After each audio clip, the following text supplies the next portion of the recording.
Crypto, the future of money, the revolution against banks, and that get-rich-quick scheme your cousin keeps DMing you about while he's still pulling the closing shift at Applebee's. If crypto were a Tinder date, it'd be the guy who calls himself an entrepreneur but is really just selling solar panels door to door. Yeah, if you couldn't tell already, I hate crypto. And by the end of this 4-minute video, I'm confident I can convince you that the entire cryptocurrency industry is the single biggest scam of our generation. Let's start at the beginning.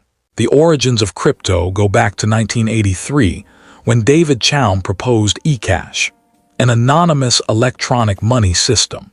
For the next 20 years, crypto lurked in the shadows like that charity fundraiser waiting outside Whole Foods. Then 2009 hit. Satoshi Nakamoto mined the first Bitcoin, and the nerds rejoiced.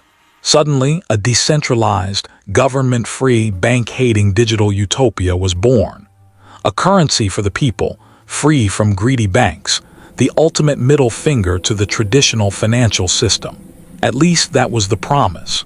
Fast forward to today, January 2026, and the reality looks nothing like that dream.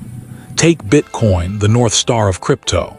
It's been 17 years since launch, and it still has basically zero widespread real-world utility as money. Sure, you can technically buy a luxury watch or pay a freelancer in some restricted country. But for everyday life, groceries, rent, coffee, nope. There are hundreds of millions of businesses worldwide, yet only a tiny fraction, maybe tens of thousands, actually accept Bitcoin directly. And even when they do, it's usually through a processor that instantly converts it to dollars.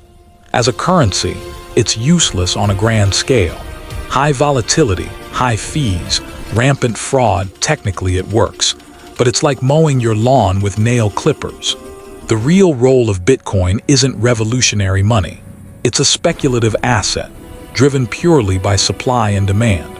Kinda like gold, except gold has had intrinsic value assigned to it for thousands of years, while Bitcoin isn't even old enough to rent a car. So if it's just a speculative asset, at least it's a good investment, right? Wrong. Sure, early holders made insane gains, but that ship has largely sailed. For every Bitcoin success story, there are thousands of worthless meme coins. Platforms like CoinGecko have tracked millions of coin listings, and over 500,000 of them are now dead, trading at zero. Not down 90%, but completely gone.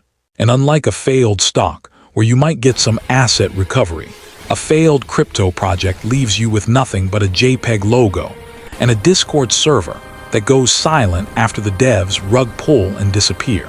They tried to fix the volatility with stablecoins, coins pegged to the dollar. Sounds safe, right? Remember Terra Luna. Marketed as a revolutionary algorithmic stablecoin, it spectacularly imploded in 2022, wiping out $45 billion in a single week. One of the biggest wealth destructions in modern history. And the exchanges. FTX was supposed to be the gold standard. Super Bowl ads, celebrity endorsements, stadium naming rights, billions from top VCs. Its CEO, Sam Bankman-Fried, was called the next Warren Buffett. Turns out they were stealing customer deposits, gambling them away through a sister hedge fund.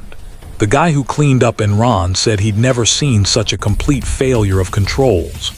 Meme coins, Terra, FTX, they're just the tip of the iceberg. The crypto industry is a graveyard of hype, scams, and bankrupt dreams.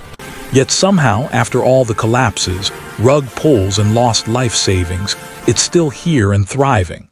Why? Greed in a shiny new costume. Same hype cycles, same pump and dumps, same insiders getting rich while retail investors get wrecked. And the ironic part, every time something blows up, the community acts shocked.